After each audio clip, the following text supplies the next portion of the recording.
Hello, and welcome to the Loudcast, Scotland's premier spoken word podcast from Scotland's premier spoken word company. I'm your host, RJ Hunter, and hey, Happy New Year, gang!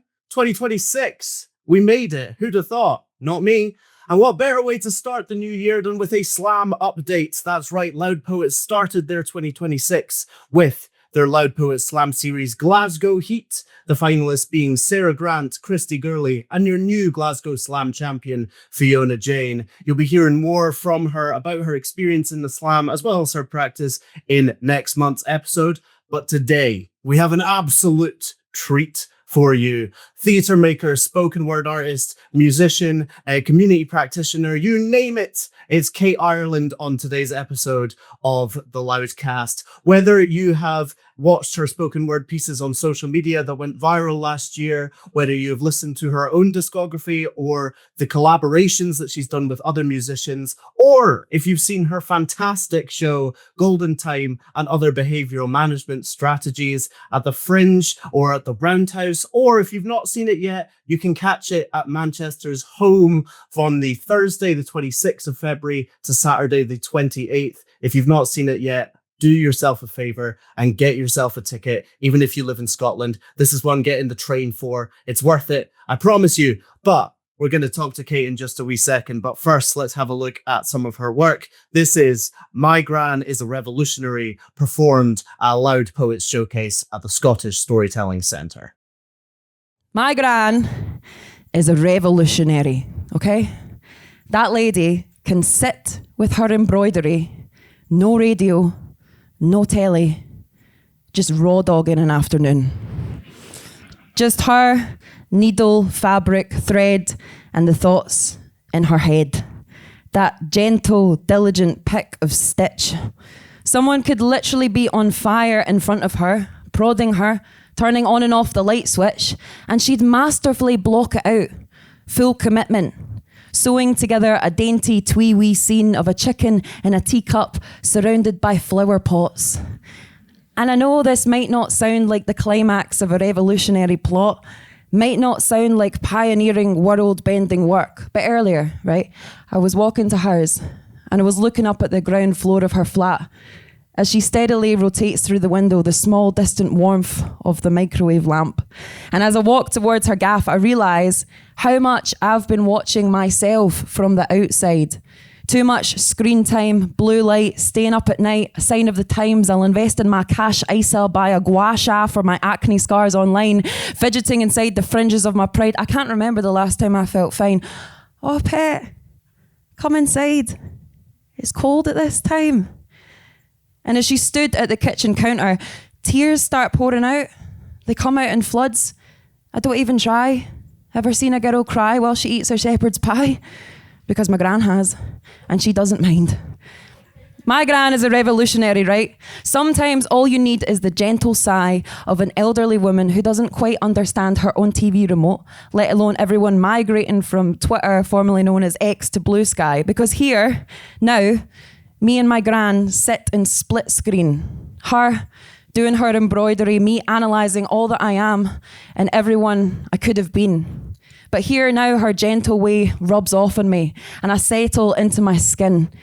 And then she offers to hem my jumper because I'm wearing thin. And then we look through old photos and I help her fix a hinge on her door. And then we listen to a man talking about German transatlantic model boats on Radio 4. And I lull into that slow flow of an evening by her side where neither of us have anywhere else to go.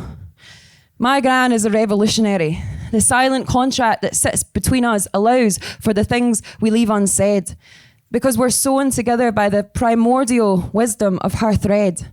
She is a relic of a generation contented with a long story and the cup poured. She's contented with wee gestures, with being bored. The only optimal efficiency we need, Gran, between you and me is whoever's turn it is to make the tea. We are the slow crusaders voyaging out to sea on an expedition to nowhere, just as long as we're alive and free. And we can let the warmth settle our skin and we can swim and be back for dinner and the sun will set and the next day will begin. You know, I love my gran with everything I am, with everything I've been told to reserve to invest in myself. I'll rebel, become an anarchist, commit fully to embroidery, create a shrine of what we've built together along the shelf. You know, we're told by other revolutionaries to look out for number one, but never told to pour back the love to the place we've come. Because what a gift to be loved by a woman who gave birth to my mum. Part of my fabric, the DNA of me, the furthest back I'll ever know of my family tree. That's it. That's literally all we have.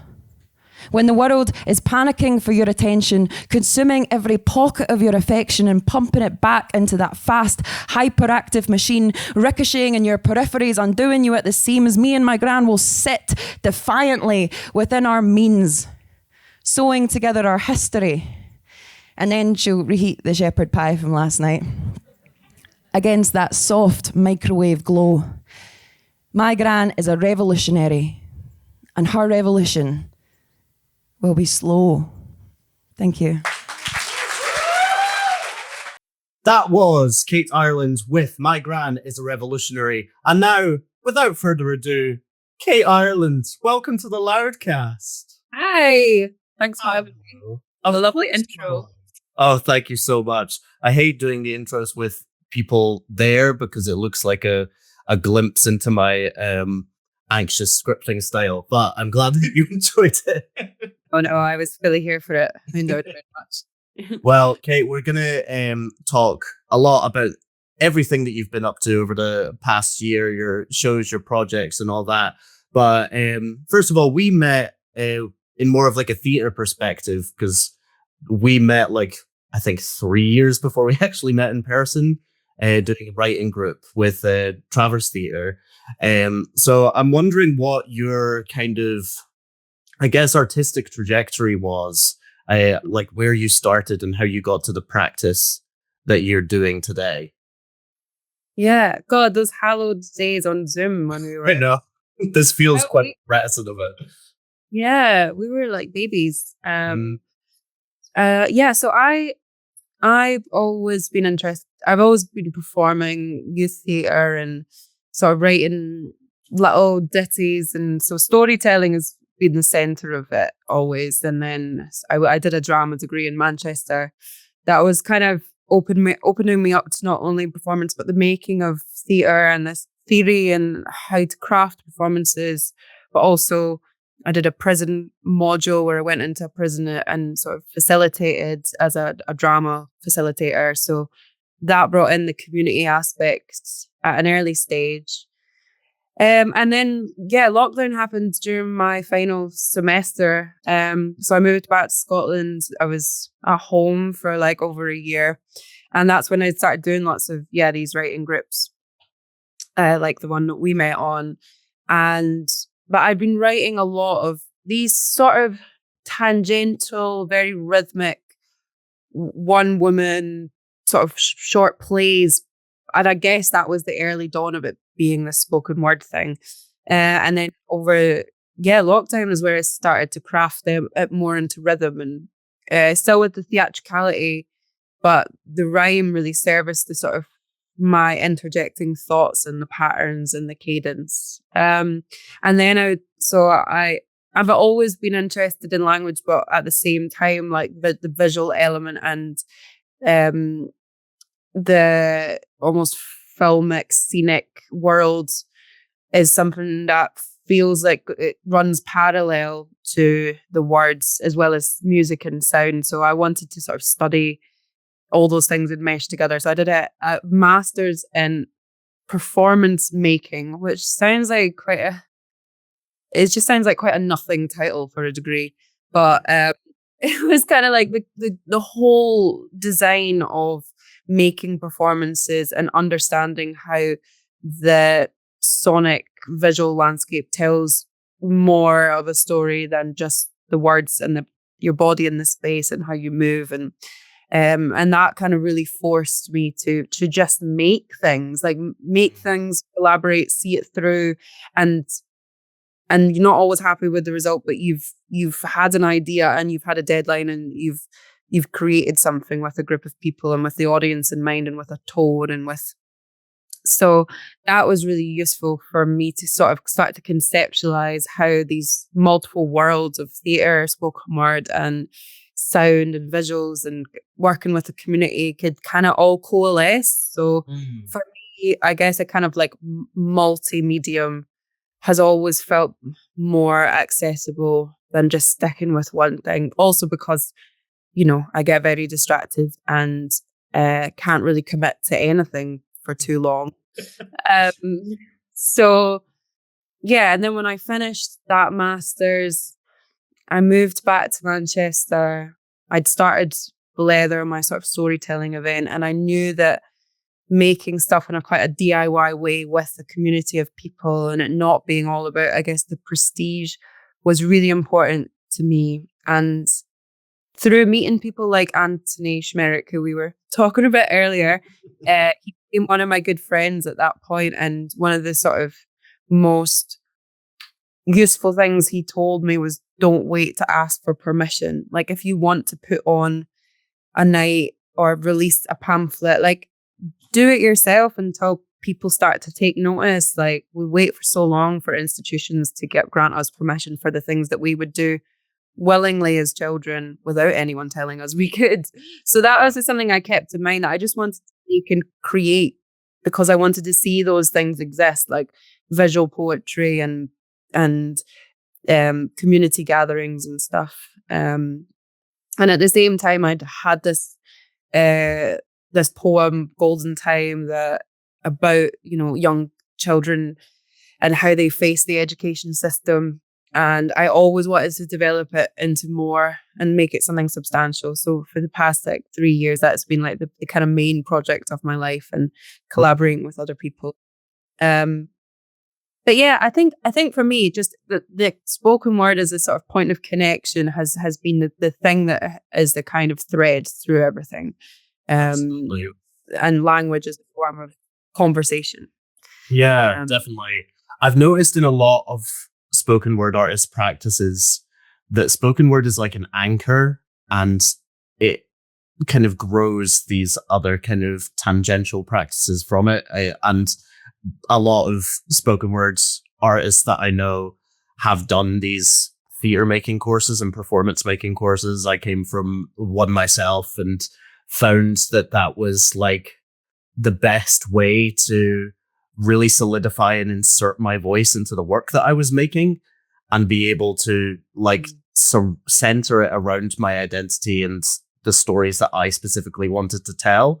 And like you were saying, in terms of doing it yourself, that feels like the most important thing that so many poets and spoken word artists I've met have said, is they have found this kind of creative freedom in that specific medium, and have been able to kind of, I use crowbar for lack of a better expression, but kind of crowbar it into these other mediums, and it kind of grows from there as well.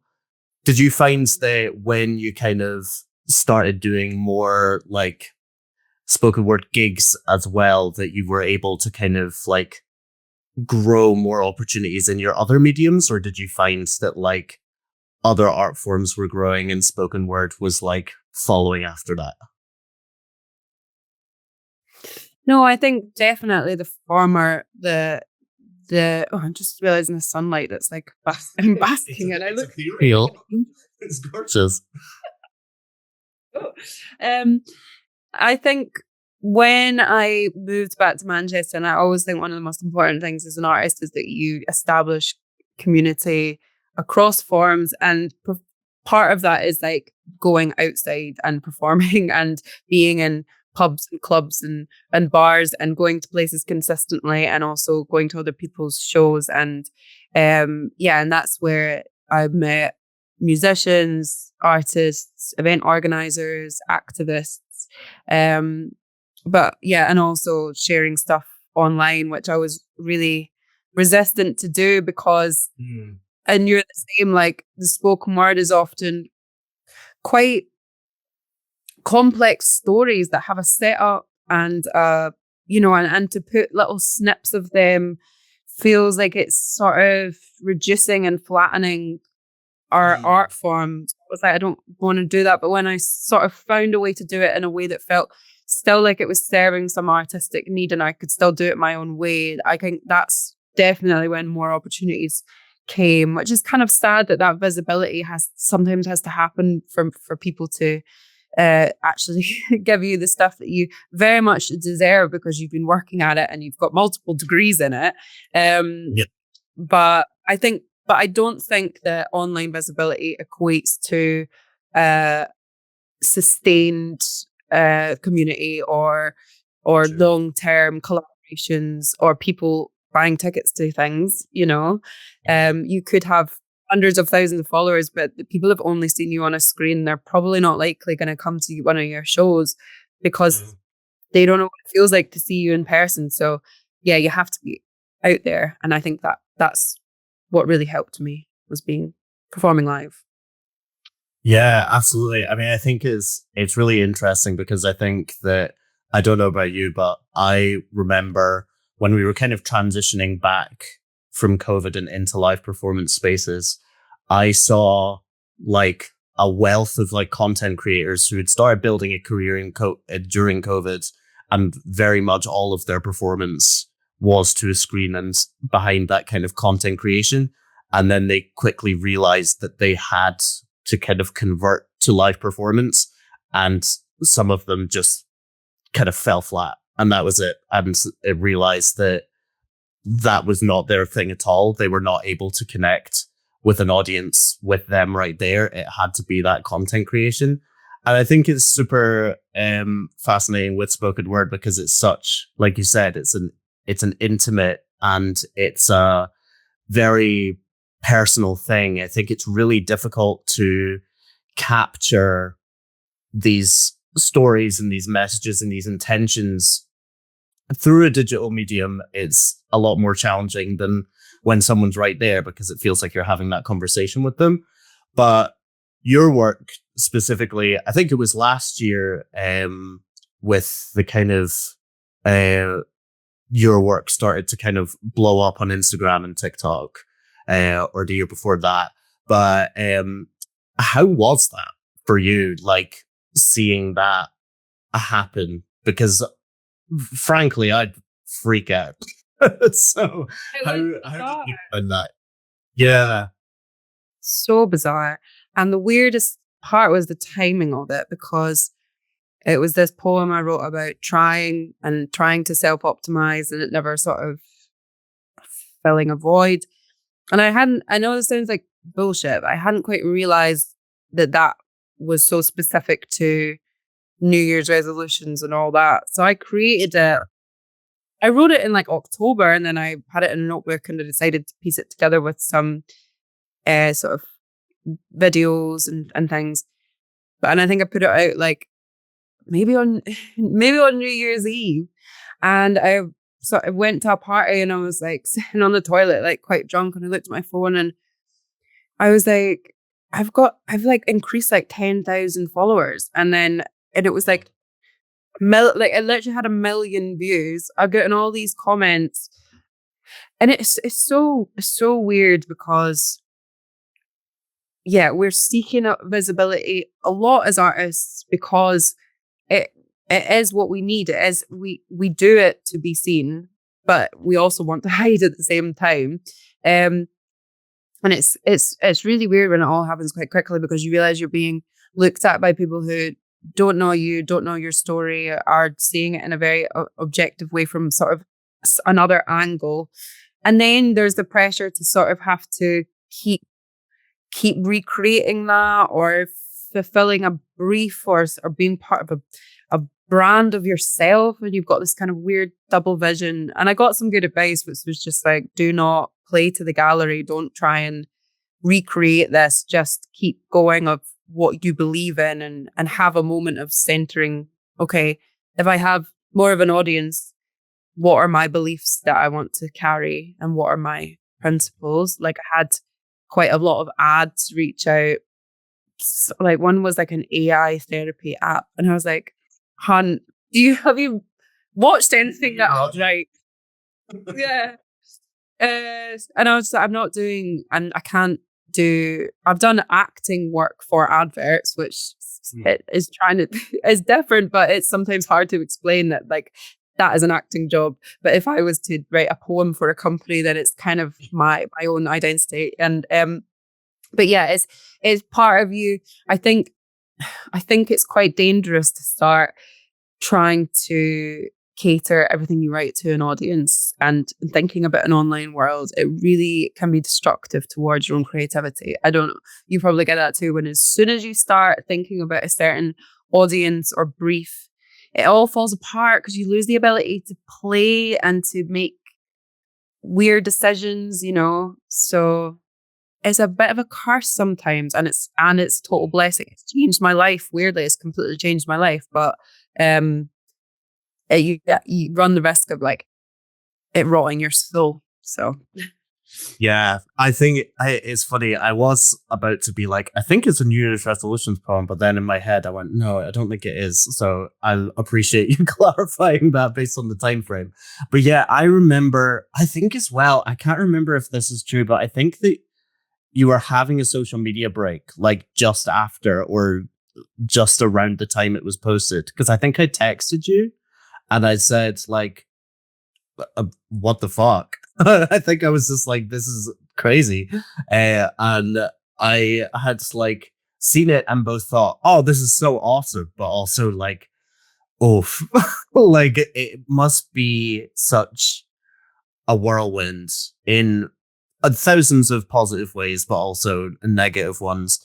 But I think that there's also, there's a stigma with like spoken word on social media as well. I call it the button poetry effect because I feel like everyone watches spoken word and thinks that it's like going to be button poetry and like very Americanized slam poetry, or immediately thinking of like that scene in 22 Jump Street. And I'm immediately like, that's kind of what it is, but it doesn't mean it's not good. And I think that especially now with this kind of not new wave of spoken word, but like specifically with organizations like Spit Nights, who you've done work with, and a lot of poets that are rapidly ascending, it would seem like Bradley Taylor and Georgie Jones, like they are doing all of these things and having this kind of ascension on social media. And then when you bring it to like what you were saying about if people only watch you through a screen, it's unlikely that they're going to come to your shows. Do you feel like there's kind of become a disconnect from like the work that you upload to social media for that screen audience and say like the work that you've been doing like with say Golden Time or something like that? Or do you make a conscious effort to make sure that there's a correlation there? That's a really good question. I think so.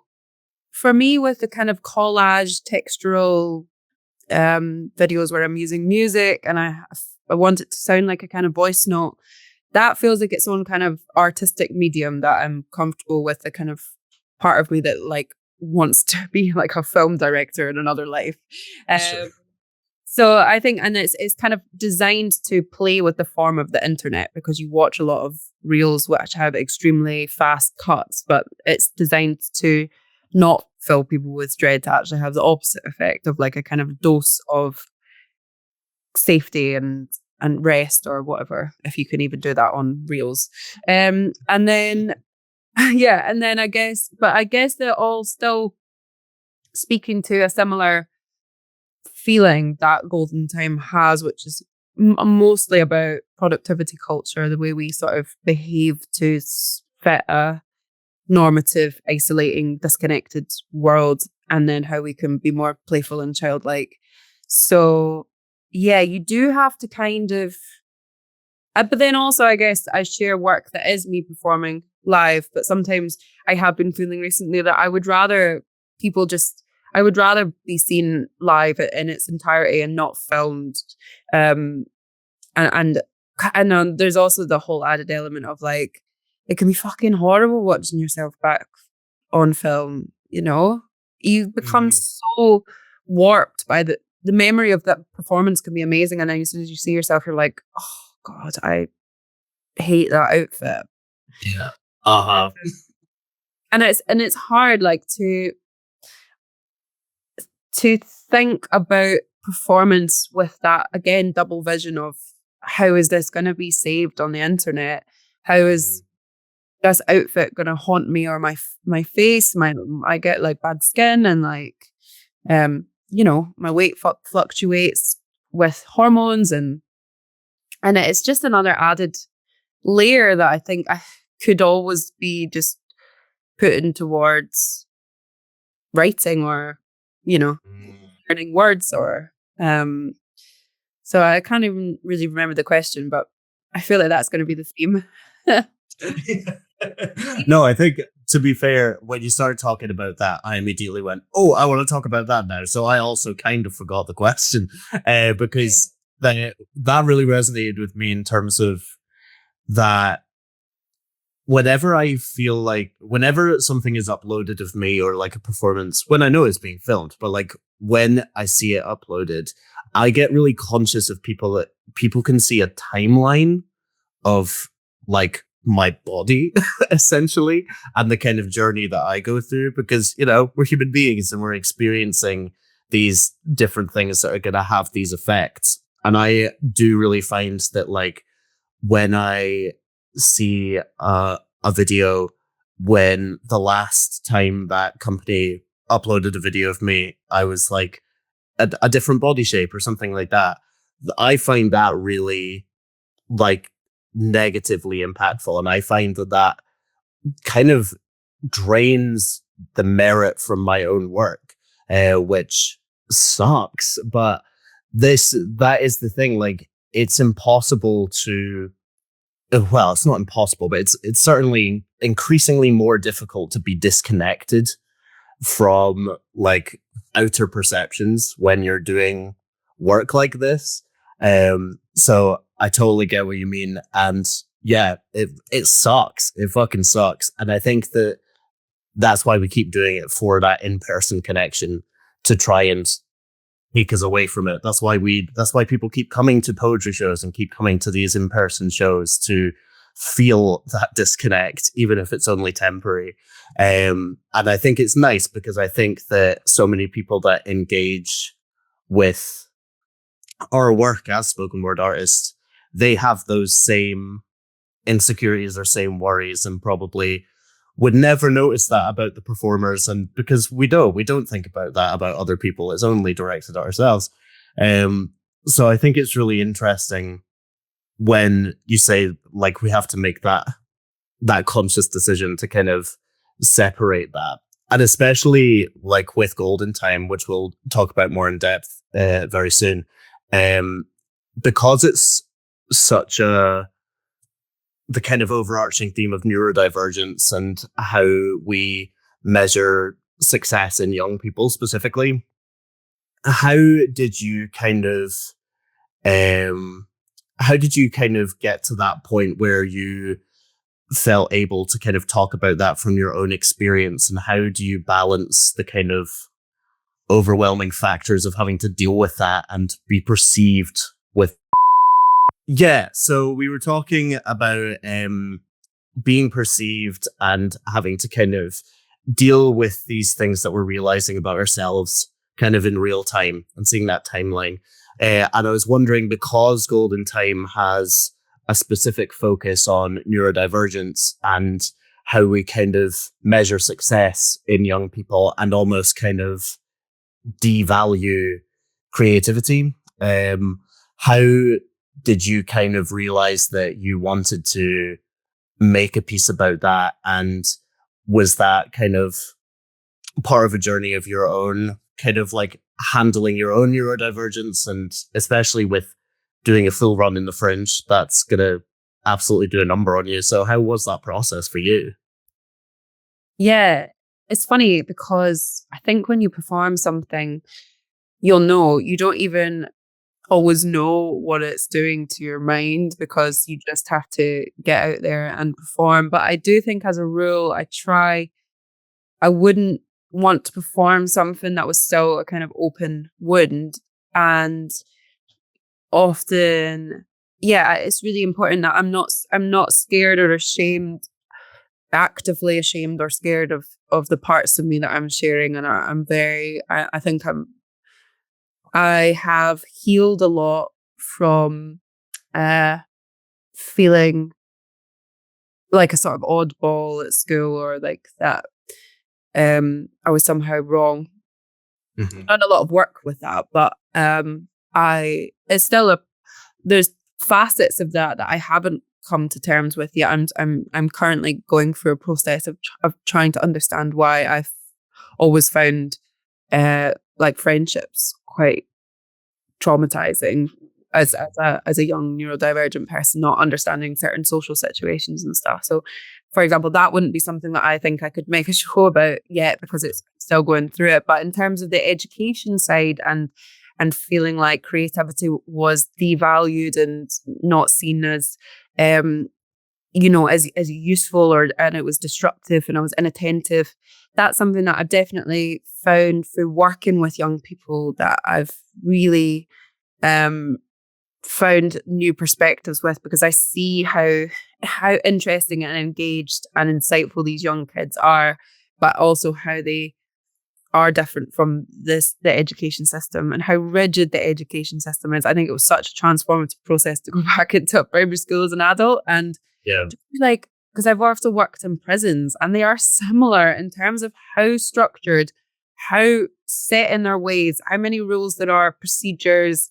It is so disciplined. Even just like the color coding of everything, the symbols, and I think like, so for those who don't know, like golden time is, it's like it's a thing I had in primary school where did you have it, RJ? Did you have I it? had golden time. Yeah. It was more so like, it was actually more so like specific periods of the day rather than one specific like hour at the end of the at the end of the week. But Right. we had an iteration of it for sure.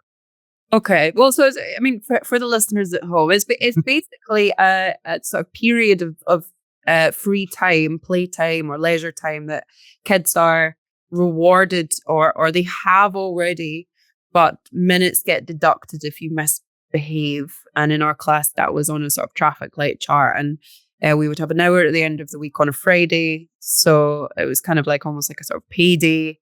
And I would often lose a lot of my golden time. And I remember a lot of the kids also that lost their golden time are people that I would now definitely think had, a different frequency of brain, that just, and often the reason you were penalized was because you were affecting the efficiency of the classroom. I also started thinking about that during a time when I was really struggling to experience sort of an embodied joy, because it was kind of over COVID where I became obsessed with the idea that I had to make use of the time that we had away. Like, I wanted to like write an entire play and make something of myself, and I couldn't just be. And I've always struggled to just be. But I think that's a symptom of our time, that you can't just exist. You have to be making yourself useful. And I wanted to compare that to like when was that time standard instilled in us as children? Because in a lot of cultures, there isn't that sense of urgency, and we think that time's running out. Like, that is an engineered developmental thing that school creates, or part of schooling creates. So, but I also think, when I perform that show, I guess I talk to a young child in the classroom who could be me, but is also a kind of every child. She's coded as neurodivergent. It's never quite said, so we never say ADHD or autism, but people from different sides of spectrums could find themselves in her, or people who don't, and that gave it a kind of nice distance, because I'm not necessarily saying I when I talk about that child. And there's, a degree of poetic license and magic realism that, it's kind of like sometimes none of it's true, but none of it happened, but it's all true, that kind of thing. Sure, of course. You don't feel like I'm like actually actively going through an experience, but I'm still trying to like conjure the emotions.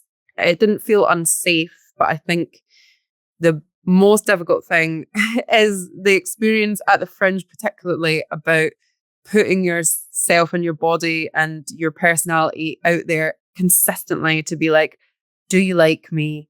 Do you want to see my show? Will you give me a review? Is anyone going to come to this? And that is like something I think everyone would find insanely traumatic for the soul. Like, oh my God, it's so hard. You have to have balls of steel, I swear to God. You really do.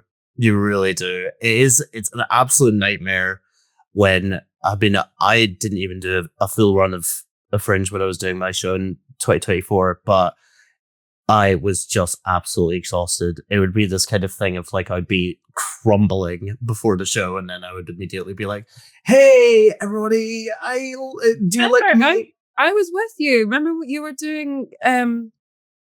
Was it Queer? Is it called Queer Theory? Yeah. The Rum Shack. And you were knackered. I was exhausted. I think that was also like, I was doing the Fringe. I was also just having a terrible time. So I think that I was like, I think that you had come in and I had done my set, and I was very much like, hey, let's go. And then immediately saw you, and I was like, I need to leave. Yeah, you were so good, though. I could tell you just used up the last of what you had. Right? You were like, no, I've got. And that guy was talking to us outside, and he was like, do you think any of us really need any of these labels? And you were just like, I have enough to give you. Yeah. Oh, yeah. I think that's an interesting thing as well. I don't know if maybe you had it with Golden Time, but specifically, like, in my sets, I'll always have people coming up and being like, well, because I have subscribed to your opinion for an hour or your character, you must indulge me now. Immediately after you've done this hour of putting your soul on a stage. Have you found that as well? Yeah, but also, and you're at the Fringe, so there's like 1,000 different shows outside of your venue. You're entirely overstimulated, covered in sweat, and there's multiple people from your like childhood who come see the show. And I mean, I think probably the same with yours, with the like content of it. Like, people are sometimes like crying, and it's so lovely, but sometimes it's just like, I think there needs to be a better at the Fringe anyway. There's no safe space to take people to and chat and like decompress. That it was so nice at the Roundhouse because we had time in the theatre where we had soft lighting and music, so people could just be in the space. Because like sometimes you'll see stuff at the Fringe that will gut you alive and thrust back out into like the panic of Edinburgh. Yeah, it's quite a lot to hold with people. But I think also when people think that they are at liberty to sort of like push you a wee bit about your beliefs, and it's like, I've given you all I have. Literally.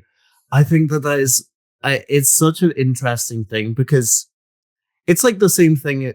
It's kind of like the same response you're supposed to give about going viral in a way, because it's that kind of thing of like, yeah, this is objectively good that people feel like I have welcomed them into my space and I have initiated a conversation. But also, I didn't give my consent for any of this. Like this, I'm just part of something that they think that I have enabled, which I've just not. Yeah. And I think that especially during the Fringe, especially because Golden Time was on at what 12:30? 1:30, yeah. 1:30. So literally, you're going from that very intense space for you as a performer into fucking Bristow Square of all places at 2 o'clock, 3 o'clock in the afternoon. Someone's dressed as like a corn on the cob with like a bikini on. Like, hey, do you want to come to my like spiritual zombified cult cabaret? And I'm like, am I hallucinating? Oh God. Yeah, no, I do not miss the Fringe. I literally like, yeah, it's a lot. But I mean, anyone that so many people in my circle saw Golden Time and absolutely fucking loved it. I fucking loved it. We're going to talk about the kind of creative process and the devising process that you went through. But first, we're going to take a little break and we're going to discuss another poet that you yourself have chosen, Kate. So I'm going to let you tee up your chosen poem. Tell us why you love them. Tell us why you love this piece. Yeah. So it's Layla Josephine's piece, Dear John Berger. And me and RJ both love Layla. She's great. We do. I've supported her a couple of times on her book tour and a night in Glasgow that she did. And I just think she's an expert at totally being candid, unfiltered, controlled chaos, very specific and unique voice, letting her brain run down these sort of thought spirals. And there's a rawness and a tenderness, and she's not trying to sound virtuous and she's trying to go into the sort of gritty reality of shame. And in this piece, she's sort of referencing John Berger's sort of seminal art history book called On Being. No, On Seeing. Oh my God. I don't know. She's referencing this author and she's sort of writing to him, but she's using him as a crux to analyze like the way that women are gazed upon and the way we see ourselves and the way we always have a sort of this double vision, this voyeur stalking us and all this. And it goes around lots of different, it goes round the houses, which I like. It's this sort of like lilting prose poetry that asks questions, doesn't answer them, brings up different thoughts. And it really feels like it replicates the way that my brain works. And I use it a lot in workshops to talk about voice and focus, but also using a sort of a notable person from history to sort of hinge your thoughts onto, which I think is a really nice way in to an idea. And it's funny. It's really funny. Yeah. Stunning. Wonderful introduction. So this is the Forwards Prize winning Dear John Berger from Layla Josephine at the Loud Poets Best of Fringe Showcase at the Scottish Storytelling Centre. Dear John Berger, my name is Layla and I would like to invite you to my celebrity Dead or Alive dinner party. I'm a big fan of your work, especially your book/BBC documentary Ways of Seeing. John, I wanted to ask you a question. If no one is looking at me, do I still exist? My boyfriend has moved out and I'm not sure anymore. I run a bath, but when I get in, the water doesn't ripple. Now he's gone, I only answer to me and I'm going straight to voicemail. John, you said, whilst a woman is walking alone, or whilst she is weeping at the death of her father, she can scarcely avoid envisaging herself walking or weeping. John, how did you know I wept over my father's death? How did you know I have walked across many rooms, once IRL and then again in my head as a stuffy critic? John, how did you get so smart? John, you said, a woman is almost always continually accompanied by her own image of herself. Then why the fuck do I still feel so lonely? I've been leaving the house to be seen by other people. I go to coffee shop chains. They are the perfect place to pretend to be a real person. I go through the motions, order a chai latte, chip and pin, pat the collie under the table, tap on my laptop like it means something. Little girls are always the first to notice me, John. In fact, one is staring at me right now. Her eyes are telescope searching for a future self. I want to tell her, stop. It's a trap. I want to tell her, don't look at me. I don't know how to be a woman. I want to tell her, the hairier I am, the sexier I feel. But I don't. I just stare back. It's good practice. When I was small, my dad would make me do little tricks in the pub for his workmates.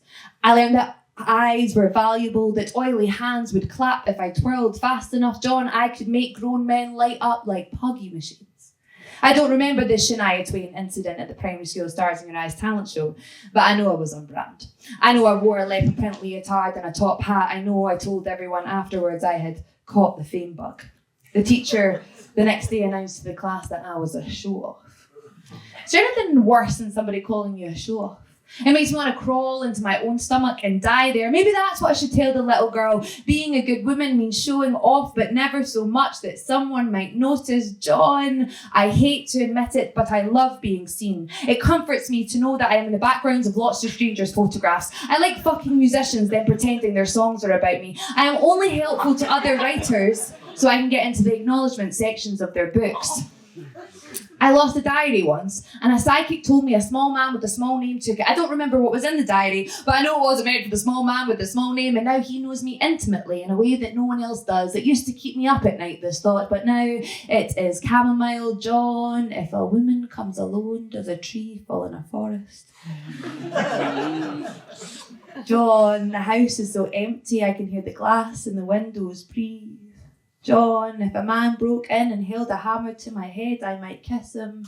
John, what do you use to make your hair so soft? I wish I could touch it. John, I bet your eye contact would be second to none. I bet your eyes would linger on my braless tits over the pita breads. John, I bet you drink an old fashioned, don't you, John? If you say yes, I'll get the bitters in. John, our dinner party could be so special. If our legs touch under the table, I bet I will ripple. John, I wonder how he remembers me. I wonder if he remembers the way his eyes would open up like rocket ships. John, maybe you could paint me naked, no nude. Maybe we could send it to him. Maybe he would hang it on his walls. Let my acrylic eyes meet his distant ones. John, embalm me, paint me like one of your French girls, paint me holding a mirror. Maybe he'll call it vanity. Let him, we'll call it a woman's corner. John, please come over.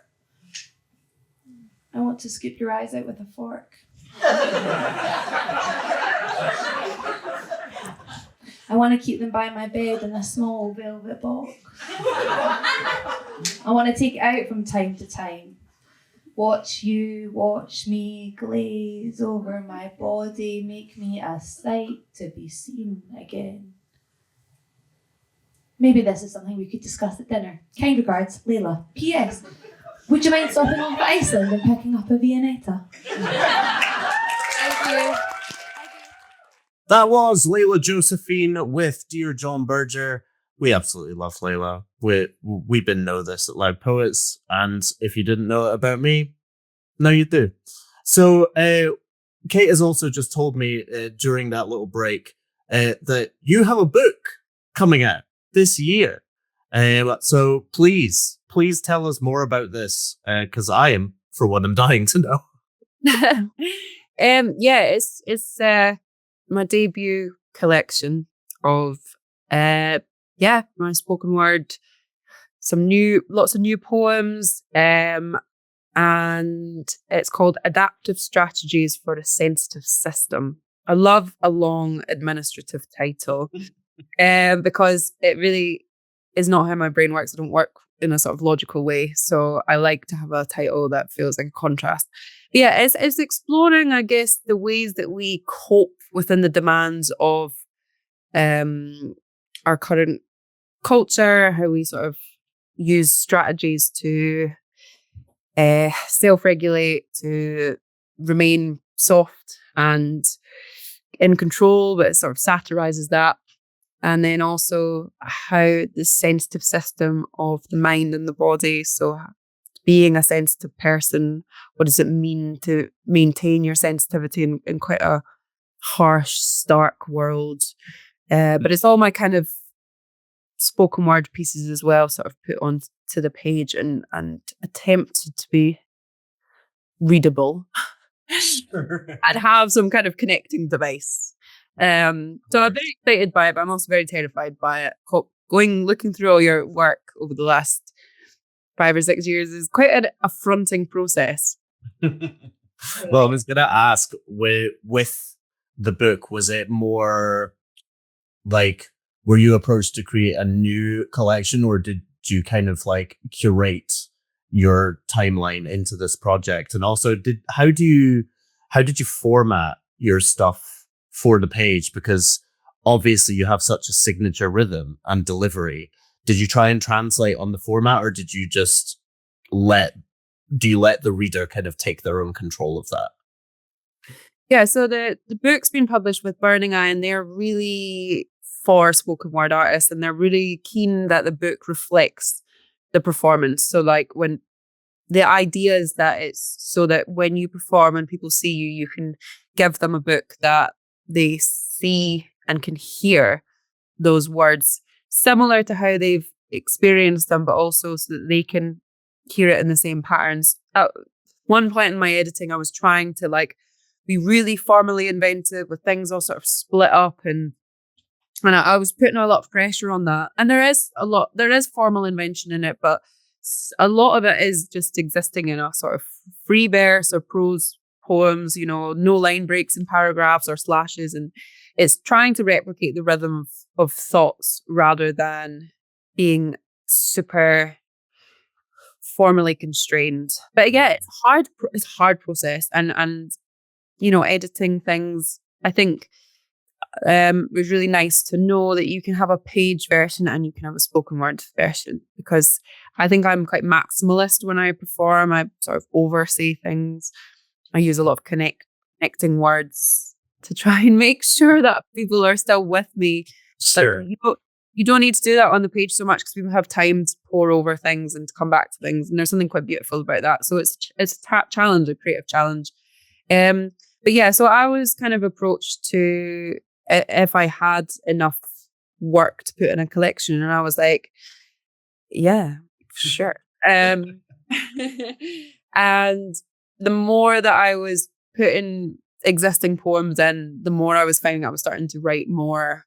You know, that thing where you have a task to do and then you just keep doing these little side quests because you're overwhelmed by the task, and those little side quests ended up being pieces of work that are now in the book. And when I found that title, I realized how much things were aligned with that, sort of adapting the strategies, the sensitive, the system, you know.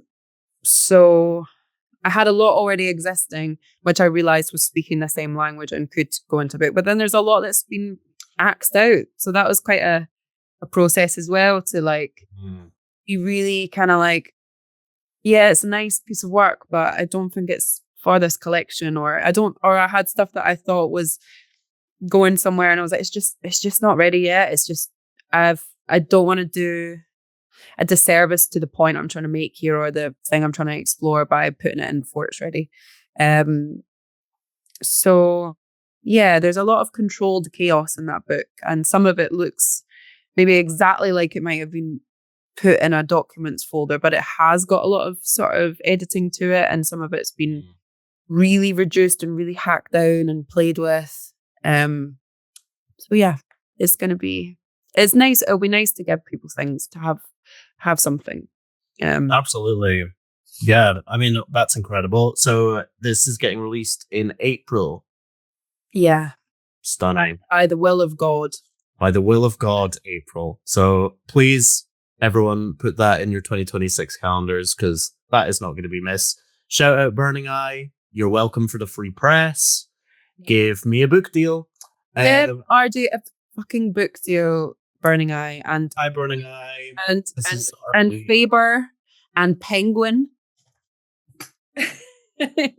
Does anyone, please, I'm very good.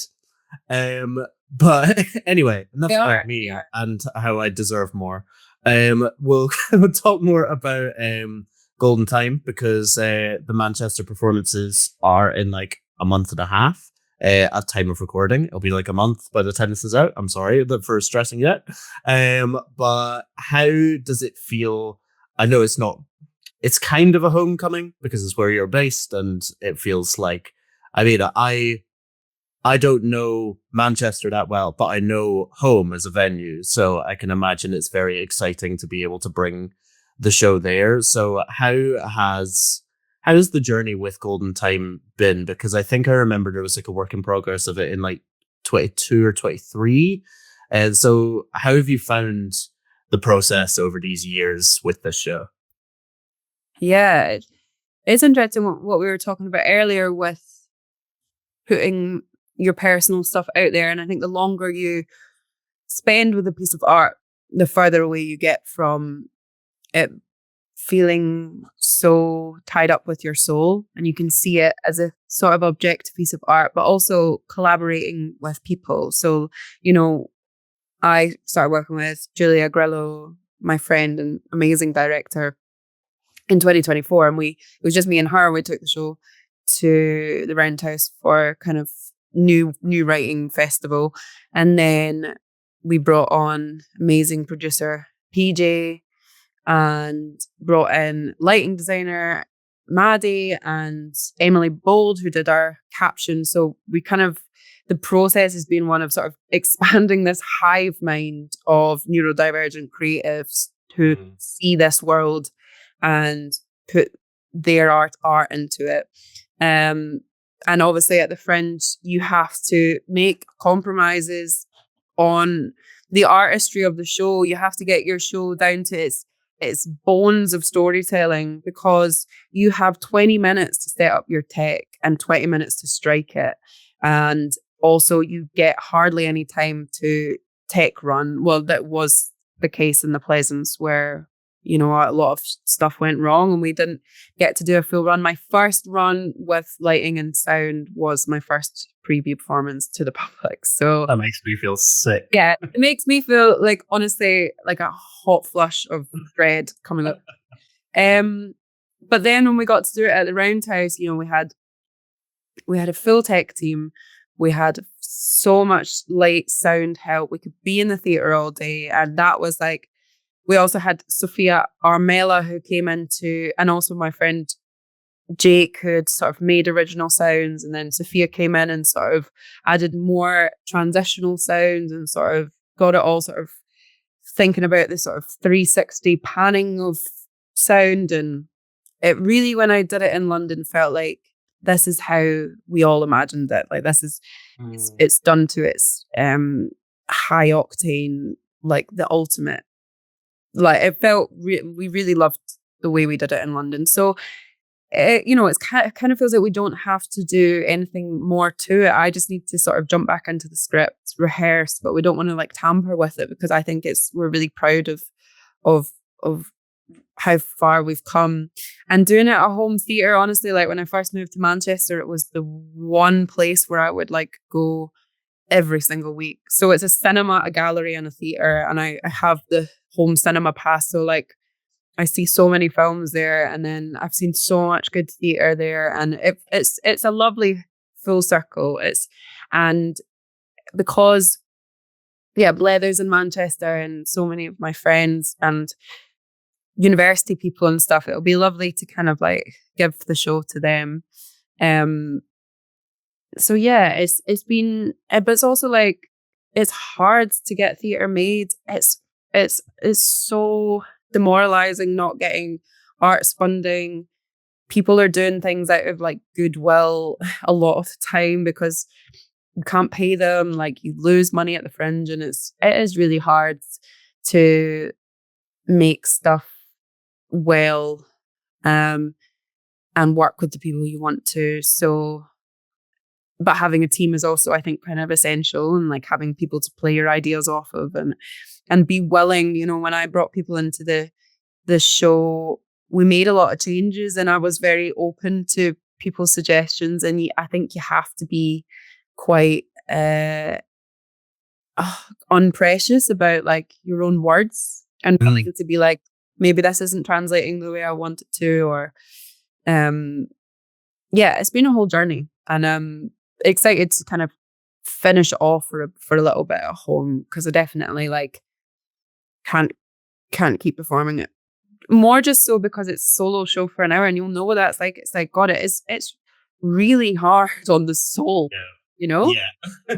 You need to let her breathe. That's the important thing. When I did my show for like last time in Scotland, it was at the Trav last year, and it was amazing, and that was like a full circle moment for me.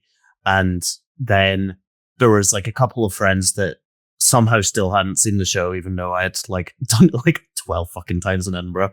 But they came and they were like, "Oh no, you don't stop it. Like, just keep going." And I'm like, "I'm gonna die, and this needs to stop. At least go on hiatus for a while." Because they're seeing the applause and they're seeing the show, which is kind of the easy part, isn't it? Like, performing it is hard, but everything's working as you can see it. It's all of the pre-show admin, fear, dread, venue stuff, personal stuff that is It's a lot to put your body through. And the Fringe is just like really bad for your health. I'm not trying to put anyone off, but I think it's like it is normal at a theatre to have a full day in a theatre where you troubleshoot things and you have your own dressing room and a place that you can sort of come into yourself, and not to sound really woo-woo about it, but before you like put your body on the line for an audience in a hyper adrenaline state of ultimate awareness, you need somewhere where you can relax and feel safe and sit and be. And at the Fringe, there's not many places you can do that before a show. So it's just like for sensitive people, I think it's useful to know what you're dealing with before you go, I think. Yeah, no, absolutely. I think that is the thing. Fringe eliminates a lot of the privileges and positives that you get from being the theatre maker.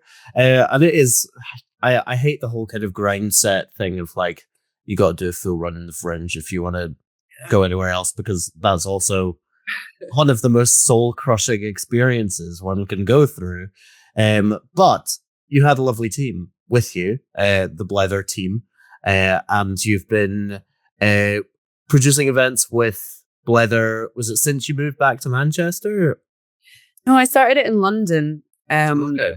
Started it in South London and Deptford, kind of because I felt like I didn't know that many people and wanted a community, but also a lot of my master's degree was quite like, the woman that ran it came from a very different world. She came from like a ballet school background. It's this sort of like Eastern European bureaucratic, I will tell you if I hate something kind of thing. And I was just like, I need a space where people can like be weird and play.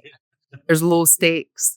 And I think I'd started thinking about the word blether quite early on during lockdown, maybe when we were like on our Traverse group and just thinking like, oh, a wee group would be cool, but also not just spoken word, like storytelling of all kinds.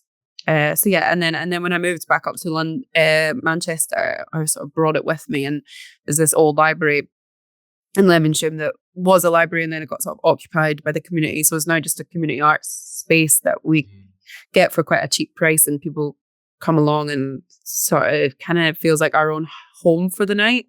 Mm-hmm. And you're performing. Finally. I think that was twice. Was that twice that you couldn't come? Or just once? So there was once where I was on the bill and then couldn't come because of the weather, because of that massive storm last year. Because I was supposed to be on the Burns lineup for last year, and then I think there was a time where you asked me to do it, and I didn't have the time. But I have been wanting to come down for so long, because it just looks like the most joyful and chaotic evening, and I really cannot wait. This will be up by the time that we have performed, but I'm sure we'll shout about it on our respective social medias. The Burns Night Blether. How has it been? Because you formed Blether with another Scottish person. How has that been being like Scottish artists within like? I'm saying this as if you're on a fucking island somewhere, but how have you found being a Scottish artist and making very Scottish work in places like Manchester? Have you felt any kind of change or anything like that? The Independent Republic of Scotland. That's the other.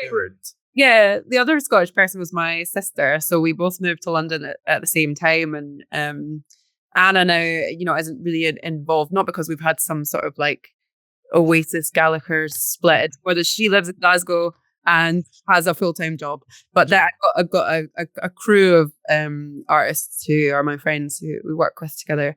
But yeah, I think being an artist in England has been quite beneficial for me because I'm usually the only one with a Scottish accent on a lineup, and there is something memorable about that. Yeah. But also doing Burns Night, we sell out every time I mean, we've only done it twice, but the tickets sell incredibly fast, and people are really, really keen for it and really keen to be part of this sort of novelty. Well, we're not trying to like exoticize the experience or whatever, but I think there's something unique to the sort of Scottish, Irish, Celtic traditions that English people maybe wish they had more of, want to be part of. So yeah, I think I've kind of resisted talking too much about Scotland in my spoken word. Maybe I just haven't been interested in it, or maybe I just haven't felt like it's like something that is interesting about me, or I don't want to sort of point at the thing that, you know, a Scottish poet talking about being Scottish kind of thing. Yeah. But I am interested in thinking more about how Glasgow shaped me and how Scottish culture shaped me, because it really is a different type of culture. Like Manchester is similar, the Northerners and stuff, but Scottish people have a warmth and a familiarity that I haven't felt in England. Not that I don't love my English friends and English, you know, ex-partners and stuff, but there's a Scottish sensibility that I think is really beautiful, and I think I want to get back in touch with. And I think, so what do you think about the kind of, how does Scottishness play out, I guess, in the Scottish spoken word scene? Do you think it's something that is like a big topic, or? I think it's interesting because, I mean, I'm saying this and I'm saying it as if like there's this massive divide between Scotland and England in arts, and I'm literally half English, and it's like there's not really, but it does feel different. And like what you were saying, like about being the only person with a Scottish accent on a bill, even though like my accent's quite diluted in comparison to certain accents, I still very much get that, and I'm kind of like not pigeonholed, but people go, "Oh, that's the Scottish one." I think that Scottishness is part of identity in a lot of art, in the way that certain other things are. Like, I think that I could name you about 5 different poems about people identifying as a part of Scotland, or as like a certain stereotypical convention associated with Scotland. And I think that kind of carries with it. Like, I didn't realize until I started doing gigs outside of Scotland. I've got a line in a poem where I say the word guff, and I didn't realize that was like a primarily Scottish word, because people genuinely were like, "What the fuck are you talking about?" So I think it's really interesting, and like it does feel like a very different ball game sometimes. Like, I think one of my first gigs outside of Scotland was doing the Roundhouse Slam in 2023, which is such a fucking gear change in terms of the scale and the stakes and the people that you're doing the slams with. I think there is like a difference, like between how, say, people in London do slam poetry and how people in Scotland do slam poetry. I think there is a difference. It's not a difference in quality by any means, but there is like there's different conventions between the two, if that makes sense. Yeah. And I think it does replicate the way people interact, you know, like there's a lot, humor is like front and center in Scottish performance, I think, because not just as a sort of way to make the crowd laugh. I think it's really how we tell people I'm on your side, or I want you to, I don't want you to think that I think I'm better than you, or I don't want you to think that I've got notions of grandeur or whatever. I think we self-deprecate, and we try and connect through anecdotes, and we just want to know that we're safe up there, kind of through humor. And humor is I haven't noticed it being as, people are given more license to be really sincere in London, which sometimes makes me uncomfortable. And I guess that's analysing why sincerity in a way that it has no shade of humour. It's not. Yeah. I think that I'm sometimes like, oh, how can you be so sure? Yeah. Yeah, I totally get that. I think there is that in Scotland, but like you said, there is. I think the humor is our version of the sincerity, because I often find that like certain bits of humor that I've done down south, and people have gone, "Ooh, that's like very like honest humor." Or very like not near the bone in like a fucking anti-woke way, but like that kind of, I can see more of a visceral reaction. Whereas there is a level of sincerity that I've seen in certain spoken word artists that I find incredibly admirable, because I always would just kind of have a wall at a certain point.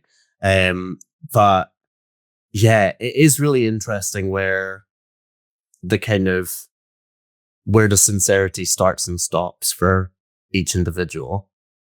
But I suppose as well, it's like there's an awareness of maybe what's being left out when you use humor, and what's the kind of ghost of this humor. Like, is this person using humor to cope, or are they trying to connect despite their pain? And it's someone who is sort of using it as a mask, but we're kind of aware of that at the same time. So sometimes I think thinking about what's unsaid, I think, is something that I'm interested in, and leading into maybe more of the chaos and the avoidance, rather than just explicitly saying like, this is my pain, this is my trauma.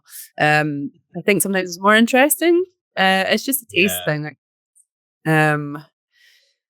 it's but I think for me, I think humor is a kindness, and a silliness is kind to let people in that way, as long as you're not using humor to punch down, obviously. Kind of punch yourself in the face with it. I think there are no finer words to end this episode on than punch yourself in the face with kindness.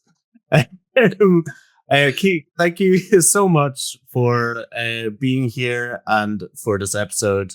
I've had a wonderful time just catching up with you as well. We're going to end with you reading a piece of your choice. So the floor is yours to plug whatever you would like to plug, talk about whatever you want to talk about, and sign us out. No, thank you, RJ. I actually felt like I actually forgot we were on a Zoom at one point. So thank God. That's the aim. One day I'll have a lovely big studio with nice comfy couches, and it'll feel really lovely and cozy. Oh, and then a microphone in front of the face, like we're on call. We'll have those Instagram reels with the subtitles that are like that, going really fast. Yeah. And would be a viral podcast. Oh my God, yeah. And the rest is history. Okay, what do I have to say? Yeah, okay, I will have a book coming out in April, so keep an eye out for that, and I will sell you one. And my show is coming up in February at Home Theatre, which we've talked about. And I'm going to read you something from the book. This piece is kind of, I guess, a prose poem. I'll just read it to you. It's called Dog-like. You're on the train. You're staring at a dog a few rows down. You're hungover. Your head is vibrating against the sound of teenagers playing TikToks out loud. You know that half-cut wake-up call? You're looking at this dog, mid-sized, default type dog, a noble steed, just objectively a dog. It puts its head on the seat. You stare at it, watch its supple body tilt with ease. It yawns, it sees you, looks away. You want it to catch your gaze. Look this way, wee doggy. Hiya, give me attention and affection, please. Grant this brutal, holy hangover reprieve. A man to your left is staring at you. You catch it quickly, feel it through the sliver of viewpoint in your periphery. Notice the details. You have a sixth sense, things to be given and evidenced, or at least become part of a mechanism for creating a character description, dog-like.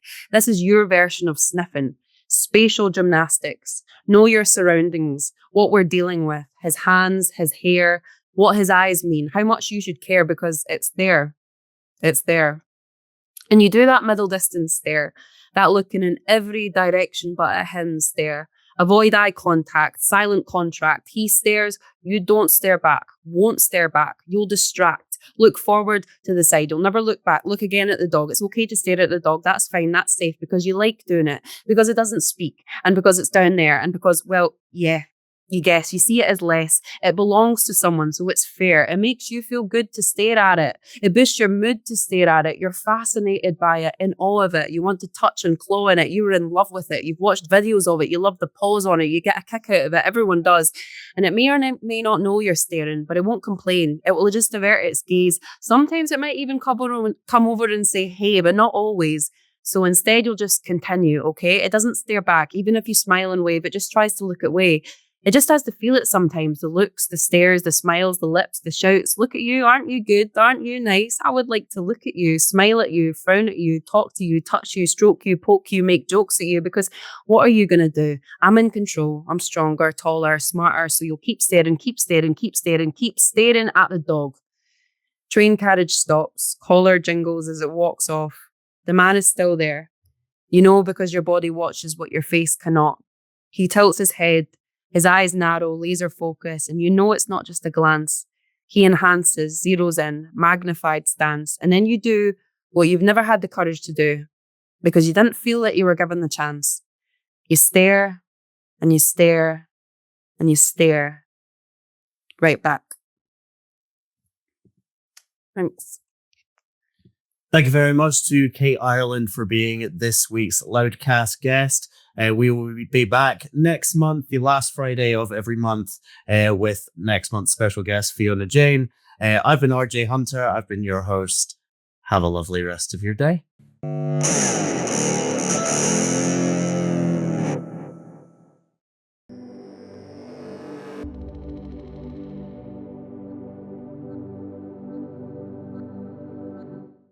Thank you for watching this video. If you enjoyed it, then please help us share it with more people by clicking the like button down below.